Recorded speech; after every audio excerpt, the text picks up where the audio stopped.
Hi guys, April here. Welcome back to Canadian Excursions. Today I'm making a simple tea biscuit recipe. This is a very easy recipe to follow even for the newest of new to baking. I'm just going to jump right in and go ahead and get started. What you need is 2 cups of all-purpose flour, 4 teaspoons of baking powder, and also in here I have 1 teaspoon of salt, half a cup of either margarine, shortening, or butter, whichever one you prefer. I personally use margarine just because that's what I always have on hand. But if you're using salted margarine, then you may want to forego the teaspoon of salt because you might end up with salty biscuits. I prefer mine a little bit salty, but some people don't. And 3/4 cups of milk. Just this is just regular 2%. You can use 1% or like a more of a whole milk if you prefer something a little thicker.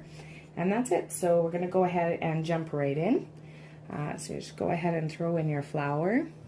I'm at the point now of no return. I usually do several takes and then I have to go back and retake and retake. But the problem with that is once you jump in, there's no going back. So here we go. All right, so make sure that all of your dry ingredients are very well blended. You don't need this the way that you do bread. This one you want to handle it once you have your liquid in as little as possible. So you want to make sure all those dry ingredients are very well blended in there. So once you're done and you've blended it in, you could even sift them together if you prefer. You're going to add your butter, or margarine in my case, and try not to let it plop right in there like that and make a big huge mess. So again, this is half of a cup of margarine or shortening or butter, whichever you prefer. My butter, I put it in the freezer for a few minutes before I get started, just because you want it to be really solid. You don't want a soft margarine. Then you're going to mix it in until you get little curds of butter. You could use a pastry knife for this if you prefer. I just use my hands. I like to get down and dirty. So just blend it up until your butter has turned into little crumbs or curds of butter. So this takes a minute or two. It's funny, I was actually going to do a crochet video today instead, but I began watching some Dale Calder videos. I don't know if you've ever seen his videos, but they're usually gardening or baking related, that sort of thing, and I always end up hungry after I watch his videos. So before I started crocheting, I decided that I'm gonna make some biscuits for myself just because he always makes me hungry. So once you've got that and you see them, you have them in this nice little crumb, you're just gonna dig a little hole in the middle to bury your milk, and then add your milk. You can add it all at one time. Some people prefer to add a little bit at a time. I'm a jump right in there kind of person, so I like to just throw it all in. Now at first this is gonna seem very gooey, but it will solidify as the flour absorbs the liquid. You'll notice that it starts to kind of take on a dry feel to it. As you mix it in together, it becomes less and less sticky. And keep your bowl on the table. Don't want to break Grandma's bowls. So, like I said, unlike bread, this is a recipe that you want to handle as little as possible. You don't want to over knead it or you end up with very tough biscuits. So I just try to blend it, which is one of the good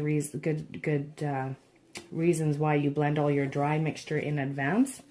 So now this is going to appear very sticky. That's okay. That's completely normal. And then once you've blended it all to where you feel like it's been completely blended, you want to flour. Want to flour a little portion here on the table. Don't add too much flour. I just use like maybe half a tablespoon of flour. And then bring your dough out onto the table and knead it. Now you only want to do this a handful of times, like 5 or 6 times, just enough to really give it a good blend. And that's it. So at this point, I'm going to spread it out. You could use a rolling pin if you prefer. I just use my fingers. It works fine for me. Don't want to waste any dough. Make sure your hands are very clean for this as well, because you're going to be getting right in there. And that's it. So once you have your dough at probably about an inch, 3/4 of an inch thick, take whatever you have for a round.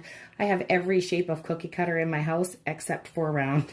So I just use this glass. It's the perfect size for me. But you can make them whatever size you like. And then that's it. So you turn out a biscuit. It's about 3/4 of an inch thick. I'm just going to set that aside on my little greased cookie sheet. And that's it. So you're going to cut out. Pull these over here a little bit so you can see. So I usually get about 8 out of my recipe. If you make them smaller, you may get 12. I'm just going to do 2 more out of this. And that is it. So once you have all your tea biscuits made, you're going to preheat your oven to 400 degrees, and you're going to put your tea biscuits in for anywhere from 12 to 15 minutes, depending on the temperature of your oven. If you have an oven that cooks a little quicker, you're going to want to put them in for a little less time. And if you have an oven like mine, which takes a little longer, then you'll put them in for a little bit longer. So I put mine in for 14 minutes, 400 degrees for 14 minutes, and then I'll meet you back and we'll see what we have. Okay, timer has gone off. I'm going to go ahead and take them out of the oven. Try not to burn myself while I do this with one hand. And there you go. Never, just ignore this big ugly guy. He's always my last one. There's usually one really bad misshapen one. And that is it. Simple tea biscuits. They should be a nice golden brown just like that. And yeah, so that's it. Add some butter if you like, and with a cup of coffee, and you have yourself some really, really tasty tea biscuits. So thank you very much for watching, and leave me a comment or a like or both. Subscribe if you haven't already, and that is it. Thank you very much for watching. Bye-bye.